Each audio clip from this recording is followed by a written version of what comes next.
De nou, com ja vam fer l'any passat, ens hem aplegat ací al Puig per l'Estat valencià i la República Valenciana. I així estem a l'ermita de Sant Jordi, Esquerra Nacionalista Valenciana i República Valenciana, Partit Valencianista Europeu, en una marxa que ha transcorregut per la via xurra, deixant constància del nostre compromís. Entremig, ha passat un any des del darrer diumenge d'octubre i continuem amb els mateixos problemes com a poble valencià. Però nosaltres, valencianistes convençuts, vencent l'apatia del nostre voltant, continuem avant amb el nostre nacionalisme humanista i no excloent, convençuts que encetem el camí que ens portarà a resoldre els problemes de benestar que patim. I en este entremig hem tingut eleccions i República Valenciana, Partit Valencianista Europeu, amb l'esperit de resistència que els caracteritza, ens hem presentat a les autonòmiques per les 3 circumscripcions: Castelló, València i Alacant.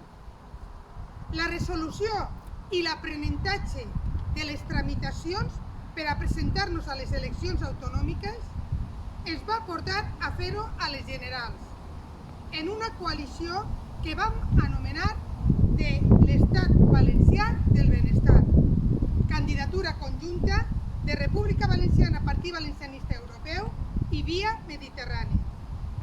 La vam presentar per València i per Alacant, però sols va ser possible per València, ja que per Alacant no van aconseguir els avals suficients. En totes aquestes accions hem conegut les dificultats d'obtenir llistes, avals, formalismes, presència en les juntes electorals. Els sobiranistes de les 2 organitzacions que avui convoquem esta marxa hem constatat que no comptem amb una organització suficient per dur endavant l'acció política que necessitem per a tenir veu en les institucions i acostar-nos al poder polític que perseguim. Així que cal constatar que les 2 organitzacions que estem ací no són suficients organitzativament per dur una acció política que ens acosti al poder i conscients d'aquest fet que pensem que unitàriament cal prioritzar una dinàmica més pràctica que ideològica per atraure i unir esforços. Sabem que hi ha una gran quantitat de gent decebuda de la política, que ha caigut en l'apatia, que no creu que hi ha possibilitat de tenir bons treballs, de prosperar, de tenir unes vivendes dignes, de tenir bons serveis, d'evitar la pobresa creixent.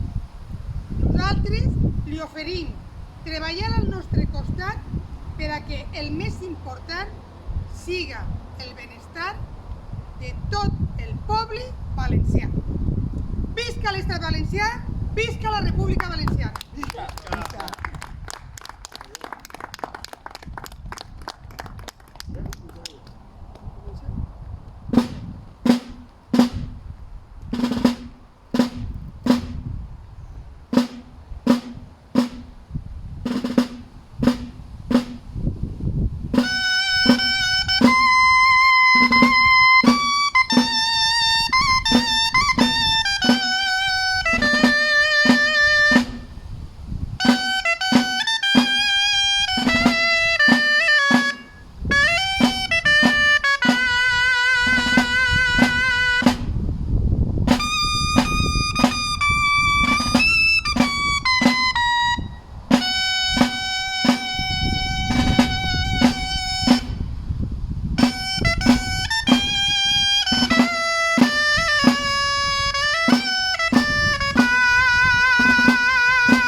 Visca!